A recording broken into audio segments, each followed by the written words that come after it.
Alam mo ba na isang form ng self-care ang pagbibigay compassion sa sarili? Hi, I am Mitch and I am diagnosed with ADHD and bipolar type 2. I am a mental health advocate as well and I am making these videos para mas maging accessible at mas maintindihan ninyo ang information tungkol sa inyong mental health status. Ang Mental Health PH ay nagbibigay ng self-help care kits. So, sa time na to, merong volume 2 ng self-help care kit na yon na naglalayon na maipractice natin ang self-compassion.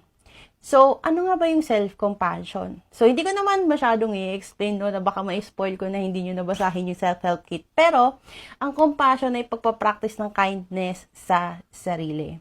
Medyo bago sa pandinig natin yon, no? Pero, dapat natin yung practicein. Self-compassion ay yung hinahayaan mong yung sarili mo na maramdaman niya yung pain na nararamdaman mo. Hinahayaan mo yung sarili mo na express niya yung sarili niya. Kahit na feeling mo iba kasi ibang tao, it is by design. Walang dalawang tao ang magkatulad. Huwag mong husgahan ng sarili mo sa mga nararamdaman mo, bagkus bigyan mo ng space yung sarili mo na maramdaman mo yung emotions na nararamdaman mo at the moment. That is what you call self-kindness or self-compassion.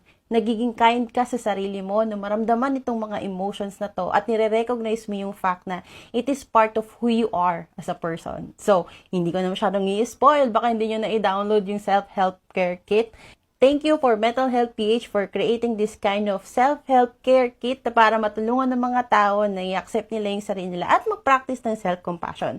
So kung gusto nyong i-download itong kit na ito, I will paste the link here. And I hope na matuto kayo about what self-compassion is.